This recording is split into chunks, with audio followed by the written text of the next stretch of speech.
할렐루야, 우리 하나님을 찬송합니다. 여러분, 말씀 공부하시는 하나님의 사람들, 우리 꿀송이 식구들 반갑습니다. 오늘 2022년 5월 21일 토요일 욥기 35장에서 37장의 말씀을 공부하는 시간을 갖겠습니다. 오늘은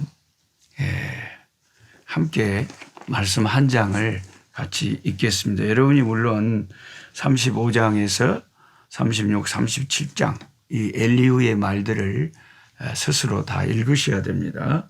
그런데 우리 수업 시간에 같이 한번 엘리후가 말하고 있는 마지막 장 37장을 같이 한번 소리내서 읽어보겠습니다. 1절부터 읽습니다. 이로 말미암아 내 마음이 떨며 그 자리에서 흔들렸도다. 하나님의 음성 곧 그의 입에서 나오는 소리를 똑똑히 들으라. 그 소리를 천하에 펼치시며 번갯불을 땅끝까지 이르게 하시고 그 후에 음성을 발하시며 그의 위엄찬 소리로 천둥을 치시며 그 음성이 들릴 때에 번개를 멈추게 아니하시느니라. 하나님의 놀라운 음성을 내시며 우리가 헤아릴 수 없는 큰 일을 행하시느니라. 눈을 명하여 땅에 내리라 하시며 적은 비와 큰 비도 내리게 명하시느니라. 그가 모든 사람의 손에 표를 주시어 모든 사람이 그가 지으신 것을 알게 하려 하심이라. 이 7절이 제가 읽다가 이해가 안 돼서 쉽게 한국말로 번역해 놓은 공동 번역을 찾아보니까 이렇게 7절이 공동 번역에는 적혀 있습니다. 사람 손을 모조리 묶으시고 하나님께서 하시는 일을 알아보게 하신다. 훨씬 이해가 되죠. 그러니까 우리 인간이 하는 일을 좀 멈추게 하시고는 야, 하나님이 얼마나 놀랍게 자연을 다스리고 역사하신 걸 한번 봐라. 모든 사람의 손에 표를 주신다 그러면 우리가 이게 뭔 소리인지 헷갈리는데 NIV 영어 성경에도 so that everyone he has made 그가 만드신 모든 사람에게 may know his work 그의 하나님의 역사를 알 수 있도록 he stops all people from their labor 자기들이 하는 그 레이버 일에서 잠깐 멈추게 한다 이거지. 사람의 손을 묶으시고 아무 일도 못하게 하시고 하나님이 어떤 일을 하시는가 한번 봐라. 네 하는 일이 바빠 가만히 막 정신없지 말고 하나님이 얼마나 위대한 일을 하는가를 우주 만물을 한번 보라 하는 것입니다. 그래서 모든 사람의 손에 표를 주신다 이 말은 참 이거 무책임한 번역이라 이게 뭐 우리 독자한테 어떻게 이해하라고 이렇게 적어놨는지 모르겠지만 NIV는 우리의 일에서 잠깐 멈추게 하셔서 하나님이 하신 일을 알게 하신다 이렇게 적혀 있고 공동 번역은 하나님이 사람 손을 모조리 묶어버리신다. 손을 꽉 뭐 일 못하겠다 손을 묶어불고 그리고는 하나님의 하시는 일을 생각하게 하고 알아보게 하신다. 그런 뜻입니다. 그래서 여러분도 이렇게 개역 성경을 이걸 읽다가 때로는 좀 번역이 잘 이해가 안 되게 돼 있으면 그 공동 번역으로 한번 보시면 됩니다. 목사님 저 공동 번역 없는데요. 그러면 우리가 다 핸드폰을 갖고 있잖아요. 핸드폰에 그 구글 검색란 빈칸에 욥기 37장 7절 딱 치고 공동 번역 이렇게 치면 착 뜹니다. 그렇게 연구를 하고 찾아보셔야 돼요. 8절입니다. 그러나 짐승들은 땅속에 들어가 그 초소에 머무느니라. 땅속에 들어간다 이 말은 죽는다는 말이 아니고요. 굴 속에 짐승들은 그 굴 속에 들어가 가지고 거기에 숨어요. 폭풍우는 그 밀실에서 나오고 추위는 북풍을 타고 오느니라. 하나님의 입김이 얼음을 얼게 하고 물의 너비를 줄어들게 하느니라. 이 북극과 남극의 그 얼음 덩어리 어는 그런 것이 점점 많이 그 얼음 덩어리들이 약해진다 그래요. 점점 지구가 온난화돼 가지고 지구가 따뜻해지는, 그러니까 지구 온도가 조금씩 높아지는 거죠. 남극과 북극의 차디찬 얼음들이 우리 지구의 그 겨울과 여름과 이런 기온을 영향을 미친다 그래요. 해온의 이 바다의 온도도 영향을 미치고. 하나님이 지구를 만드실 때 많은 바다를 3분의 2 정도 지구에다가 두시고 여기 이제 비가 내리게 하시고 지구의 온도를 조정하게 하시고 식물과 동물과 사람들 다 물 마시고 살게 이렇게 바다를 통해서 그런 걸 다 또 물의 근원이 되게 하시고, 참 놀랍고 놀라우신 하나님. 또한 11절입니다. 그는 구름에 습기를 실으시고 그의 번개로 구름을 흩어지게 하시느니라. 그는 감싸고 도시며 그들의 할 일을 조종하시느니라. 그는 땅과 육지 표면에 있는 모든 자들에게 명령하시느니라. 혹은 징계를 위하여 혹은 땅을 위하여 혹은 긍휼을 위하여 그가 이런 일을 생기게 하신. 우리 인간이 너무 죄를 지으면 막 기근이 오고 풍랑이 오고 이런 건 이제 징계를 위해서. 어떨 때는 땅이 너무 이제 메말라 있으면 땅을 위해서 비를 쏟아 부어 주시고, 땅을 위해서 또는 긍휼을 위해서 우리 인간들을 생명체들을 불쌍히 여기셔서 하나님이 참 이런 자연 환경을 주장하신다는 거죠. 14절입니다. 욥이여 이것을 듣고 가만히 서서 하나님의 오묘한 일을 깨달으라. 하나님 이런 것들에게 명령하셔서 그 구름의 번개로 번쩍거리게 하시는 것을 그대가 아느냐. 그대는 겹겹이 쌓인 구름과 완전한 지식의 경이로움을 아느냐. 땅이 고요할 때에 남풍으로 말미암아 그대의 의복이 따뜻한 까닭을 그대가 아느냐.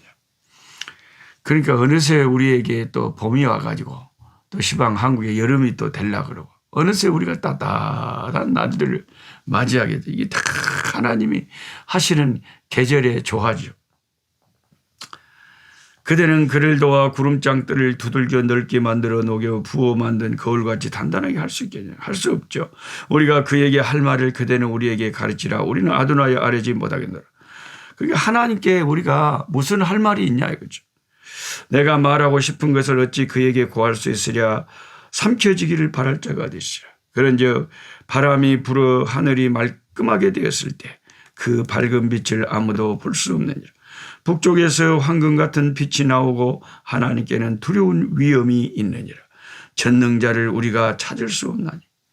너무 하나님은 권능이 크시기 때문에 감히 인간의 어떤 오각을 통해서 하나님을 알 수가 없는 거죠. 하나님이 우리에게 영감을 주시고 계시를 주시고 성령의 인도함을 주셔야 하나님을 알 수 있는 거죠. 우리가 전능자를 스스로 찾을 수가 없어요. The Almighty is beyond our reach. 전능자는 our reach, 우리가 닿을 수 있는 곳 말고 beyond, 그 너머에 있다는 거죠. 그러므로 사람들은 그를 경외하고 그는 스스로 지혜롭다 하는 모든 자를 무시하느니라. 그 인간들이 뭐 하나님이 어떠니 막 그 우주 박사들이 그냥 하나님이 없다 그러고 막 그런 인간들이 별소리를 다 하잖아요. 하나님이 그들을 무시하신대요. 욥기 36장 22절에 보면 엘리후는 하나님을 찬양하고 노래하라고 권합니다. 하나님의 위대하심을 찬송하면서 자신의 이야기를 37장에 오늘 우리가 같이 읽은 37장에서 마치고 있습니다. 엘리후는 폭풍과 천둥, 번개 속에서 나타나시는 하나님의 능력에 대해서 이야기하면서 하나님께서 헤아릴 수 없는 큰 일을 행하신다고 고백합니다. 하나님께서는 눈과 때로는 적은 비와 큰 비를 내리게 하시고 남방의 광풍과 북방의 찬 기운을 일으키시며 얼음도 얼게 하시고 구름을 일으키셔서 비가 쏟아지게 하신 자연의 모든 일들이 무의미하거나 목적 없이 이루어지지 않고 하나님이 명하시는 것을 그 자연 이 세상 만물이 순종하여 하나님 세계 위에 하나님의 뜻을 이루고 있다고 이야기합니다. 인간의 지혜로는 하나님의 일을 다 설명할 수가 없습니다. 폭풍우가 가라앉고 하늘은 맑아지고 하늘의 별들이 빛나는 현상에서 엘리후가 발견하는 것은 하나님의 두려운 능력과 위엄입니다. 욥기 37장 23절 24절은 엘리후의 긴 연설의 결론입니다. 우리는 전능자를 감히 측량할 수가 없습니다. 인간이 할 수 있는 일은 그를 경외하는 일뿐입니다. 자연의 이치도 그렇다면 어찌 인간사에서 일어나는 모든 일들의 원인과 목적과 이유를 인간이 자기 지혜로 어찌 다 파악할 수가 있겠습니까? 지금까지 욥과 세 친구들의 이야기는 결국 인간이 자기 지혜로 그것을 알아야겠다고 하고 또 자기 지혜에 의존하여 이것이 원인이고 목적이라고 어리석게 단정하여 말한 것들이었습니다. 엘리후의 결론은 욥이 28장에서 말한 것과 맥을 같이 합니다. 욥기 18장 28절에 주를 경외함이 곧 지혜요 악을 떠남이 명철이라 하셨느니라. 하나님을 경외하는 것이 지식의 근본이죠. 네, 하나님을 경외하는 것이 곧 지혜입니다. 그 악을 떠나는 것, 죄를 멀리하는 것이 그게 지혜입니다. 그게 명철이다. 엘리후가 여기서 우리에게 계시해 주는 놀라운 관점이 있어요. 그것은 어제도 말씀드린 것처럼 욥과 세 친구가 매달렸던 문제, 즉 왜 고난이 나한테 이렇게 임하였느냐 하는 그런 접근이 아니라 왜가 아니라 어떤 목적으로라는 이게 관점이 달라집니다. 하나님께서 앞으로 하시려고 하는 이 고난을 통해서 이루시려고 하는 목적의 관점으로 관점을 전환시켜 준다는 것입니다. 우리 고통의 문제의 초점을 원인에서 목적으로 이동하고 있고 과거의 나의 죄에서 미래에 하나님이 이루실 섭리 그것으로 관점을 옮겨가는 것이죠. 이것은 예수님께서 요한복음 9장에 나면서부터 앞을 못 보는 소경된 자를 향해 말씀하셨던 그런 접근 방법. 누구 죄 때문에 이 사람이 이렇게 소경이 돼서 인생의 고난을 당하느냐 이렇게 사람들은 물어봤어요. 그런데 예수님은 어떻게 생각하셨냐면 누구 죄 때문이가 아니고 이 사람의 이런 고통을 통해서 하나님의 하시는 일, 하나님의 섭리, 하나님의 영광을 나타내려고 이런 고통이 이 사람에게 임한 것이다 라고 우리 사람이 생각할 수 없는 그런 말씀을 주님이 하신 것이죠. 그 저와 여러분도 엘리후의 관점에서 우리 인생의 고통을 한 번은 해석을 해야 됩니다. 사람이 해석이 중요한 거예요. 똑같은 일을 당해도요, 해석이 중요하더라고요. 우리 선교지를 방문하신 분들이 그동안 조금 있죠. 뭐 동남아시아는 많은 교회에서 많은 분들이 선교지를 방문하지만 저쪽 남미나 우리 아프리카 같은 데는 너무 한국에서 멀기 때문에 오는데 이틀 가는데 이틀이 걸리기 때문에 일하고 바쁘고 생존 경쟁이 힘든 한국 사람들이 어떻게 그 많은 일들을 다 그만두고 비행기값 내가면서 그 머나먼 선교지를 오겠습니까? 그게 결코 쉬운 일이 아니죠. 그래서 잘 안 옵니다. 안 오는데 그래도 이제 어쩌다가 오시는 분들이 계셔요. 근데 왔다 가신 분들의 해석이 두 가지. 어떤 분들은 참 너무너무 울고 은혜 받고 감동을 받고 참 다녀오셔서도 늘 기도해 주고 늘 좋은 친구가 돼 주시지만 어떤 분들은 야 가보니까 내 생각보다는 선교사들 잘 살대. 별로 힘들지도 않게 그렇게 지내대. 그렇게 또 해석을 하고 다 구원을 끊어버린 사람도 있어요. 그러니까 똑같은 환경과 현상을 보고도 생각하는 것이 사람이 다르고 해석하는 것이 다 다릅니다. 아버지가 자식을 보는 상황이 다르고요. 형제들이 형제를 보는 것이 다릅니다. 다 달라요. 그래서 저와 여러분은 고난이라고 하는 우리 인생의 이 중요한 주제 앞에서 해석을 엘리후처럼 해석을 해야 돼. 하나님이 이 고난을 통해서 왜 이 고난을 주셨는가? 그런 생각에 함몰되지 말고 하나님이 고난을 통해서 하나님의 어떤 뜻을 이루고자 하실까? 주여, 나의 고난을 통해서 주님의 뜻이 이루어지기를 원합니다. 주의 뜻이 이루어지기를 원합니다. 하나님의 목적이 이루어지도록 하나님의 섭리를 바라보는 그런 생각을 가질 때 마음의 평안이 임한다 하는 것입니다. 성도는 살아가면서 하나님을 믿지만 그럼에도 불구하고 고난과 아픔과 내 힘으로는 도저히 감당할 수 없는 연약한 때가 옵니다. 그럴 때 우리는 고난으로 말미암아 하나님을 배우고 하나님께 더 귀를 기울이게 되고 성령의 은혜 안에서 사는 삶을 배우고 하나님만 의지하는, 하나님만 바라보는, 하나님 경외하는 삶을 살게 됩니다. 여기에 하나님의 지혜가 있는 것입니다. 욥기를 시작할 때 사탄이 하나님께 말했던 그 말을 기억하시죠? 욥이 어찌 까닭 없이 여호와를 경외하리까 하던 욥기 1장 9절에 사탄이 했던 말, 욥이 어떻게 이유 없이 아무 까닭도 없이 하나님이 다 복을 주시니까 욥이 그렇게 하나님 사랑하는 거지 왜 까닭 없이 욥이 하나님을 경외하겠습니까? 이런 발칙한 소리를 사탄이 했죠. 사탄은 그때나 지금이나 똑같은 생각을 하고 있어요.